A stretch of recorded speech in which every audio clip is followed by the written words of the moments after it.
Mr. Ambassador, Parliament adopted the census law, paving the way for the census to take place in April. Does the legislation ensure quality headcount?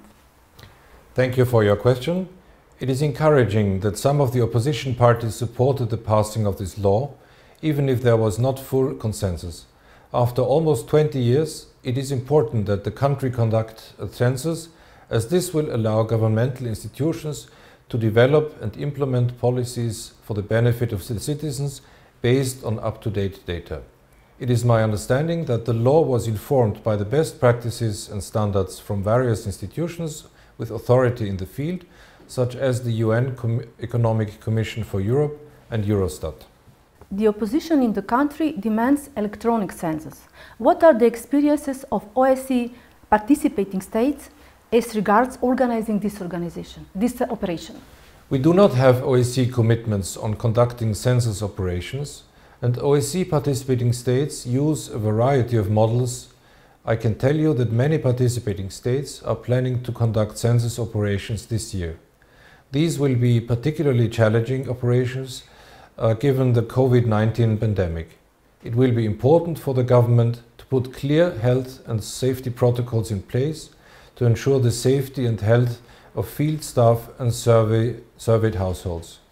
The experience of the early parliamentary elections in July 2020 gives me confidence that established protocols will be followed. In the judiciary, the focus is on the cleanup. OSCE has been monitoring politically sensitive court cases. Are we on the right track to restoring trust in the judiciary and efficient rule of law? Ever since I arrived here in Skopje, I've been struck by the very low level of public trust in the judicial system reported in opinion surveys. We have seen some steps forward on reform in recent years, including adoption of the Judicial Reform Strategy 2017 to 2022, which our mission supported. We have also provided a number of recommendations to address problematic issues we have observed during our extensive monitoring of trials, including the trials of the former Special Prosecutor's Office. We are following current developments, including the adoption late last year by the Judicial Council and the Council of Public Prosecutors of methodologies to evaluate the work of judges and prosecutors. I trust the proper implementation of these controls will be a step towards restoring trust in the judiciary. What is your assessment of the media reforms? A proposal on changing the process for electing and appointing members of the Macedonian Radio Television Program Council and the Council of the Agency for Visual and Audiovisual Service in Parliament is a topical issue at the moment. Also, all journalist organizations issued their comments on the matter. The delay in holding parliamentary elections last year due to the COVID-19 has hindered implementation of the media reforms. I am glad to see that the government is now returning to this important issue. The public broadcaster's audience share is very small, which indicates that people want to see changes there. It is important to strengthen the public broadcaster's capacity to deliver unbiased information and promote social cohesion through content that caters to the need of all citizens.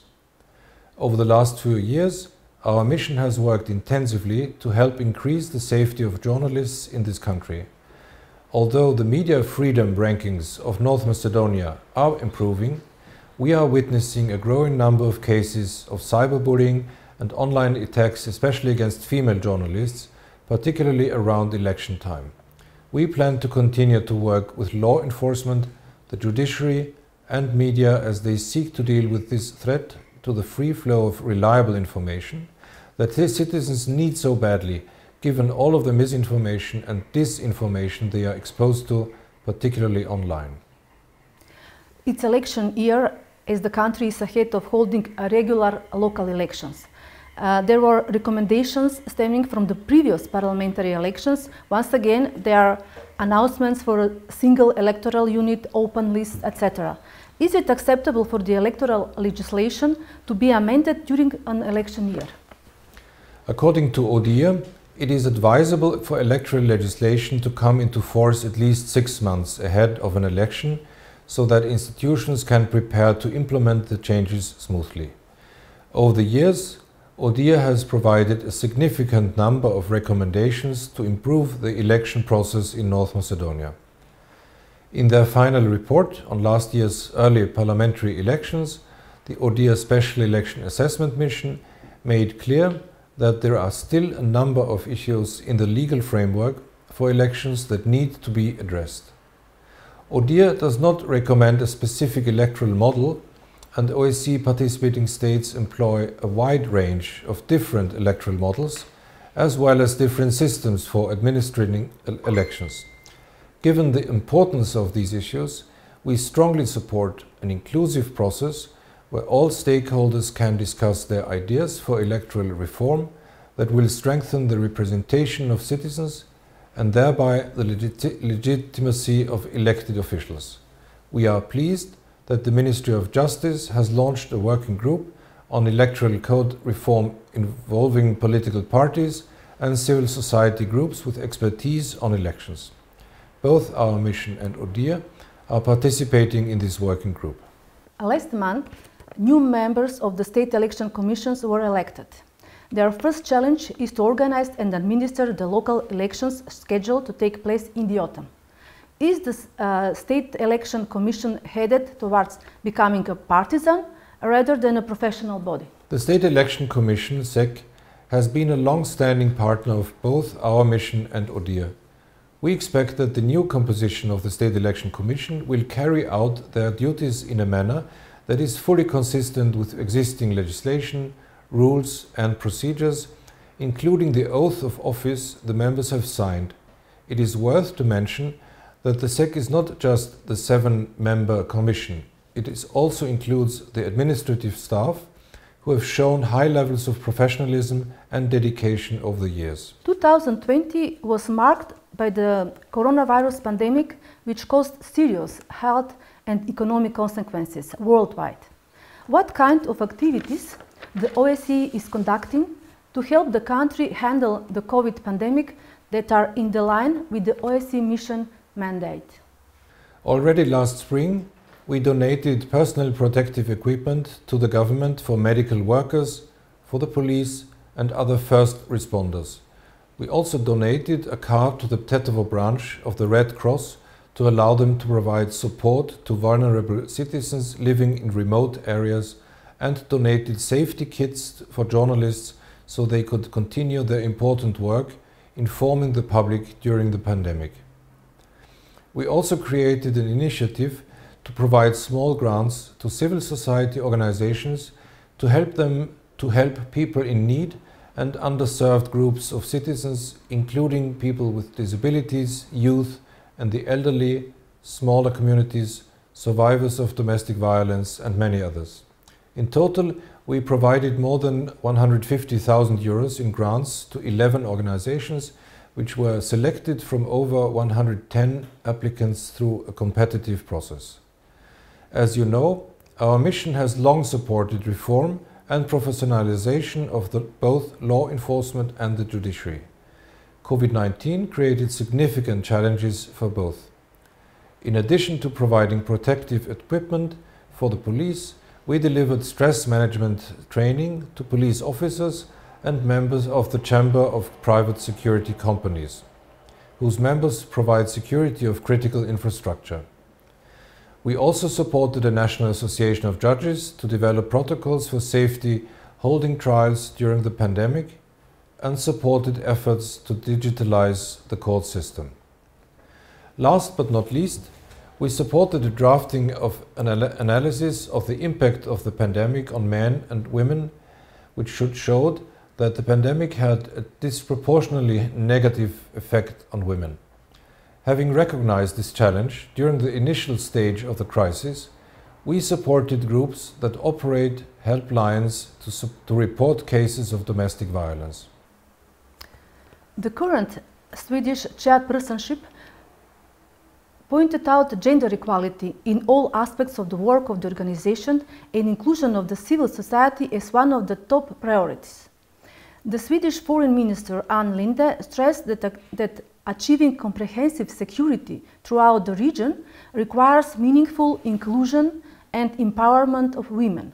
How do we fare in this regard? In my recent blog post in the magazine Face to Face, I noted that gender equality is an essential aspect for any country's stability and security. I think that it is crucial for the country to commit to ending gender-based violence. Bearing this in mind, we welcome the recent adoption of the Law on Prevention and Protection from Violence against Women and Domestic Violence.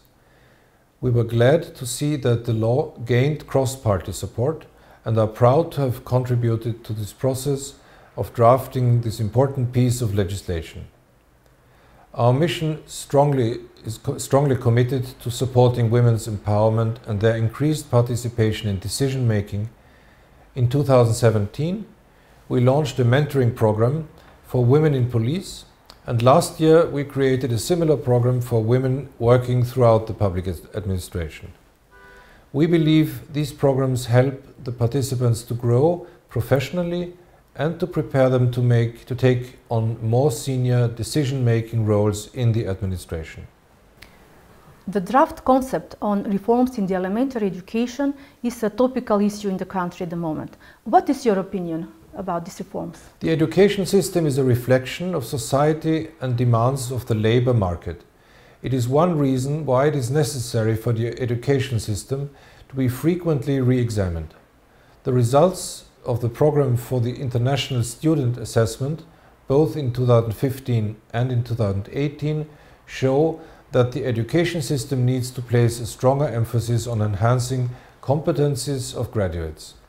This is why I see development of a new concept for primary education as a practical step towards boosting education outcomes. During your tenure in the country, you witnessed key moments, including the name referendum, becoming full-fledged NATO member, being approved by EU leaders to start negotiations, and also Bulgaria's veto to the opening of negotiations.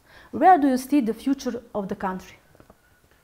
Since my arrival in September 2018, the country has made considerable progress in implementing its ambitious reform agenda. I'm proud that our mission has supported reforms in key areas, such as the rule of law, as well as the fight against a variety of transnational threats. I appreciate the government's focus on improving relations with your neighbors, which has contributed to security in the region.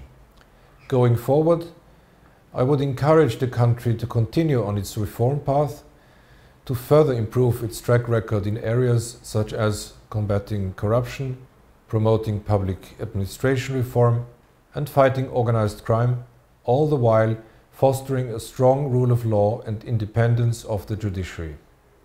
Mr. Ambassador, North Macedonia at the December OSCE ministerial meeting in Tirana was awarded with the OSCE 2023 chairpersonship. What does it mean for North Macedonia, given your years-long experience as a diplomat and your experience as an Austria's ambassador to the OSCE during the Austrian OSCE chairpersonship? First of all, let me once again congratulate North Macedonia for being chosen to chair the OSCE in 2023. The country's bid to chair the organization demonstrates a commitment to effective multilateralism, the comprehensive and cooperative security approach of the OSCE. Speaking from a personal experience, I must say that chairing our organization is not an easy task, as it requires a strong expert team, patience, stamina, and political determination. But I'm confident that the country, which has already started to prepare for 2023, will provide strong leadership for the organization. And of course, North Macedonia starts with an advantage, in that you know at first hand the work of OSCE missions, such as ours, in supporting security and reform processes. Thank you, Ambassador Koyan. Thank you very much.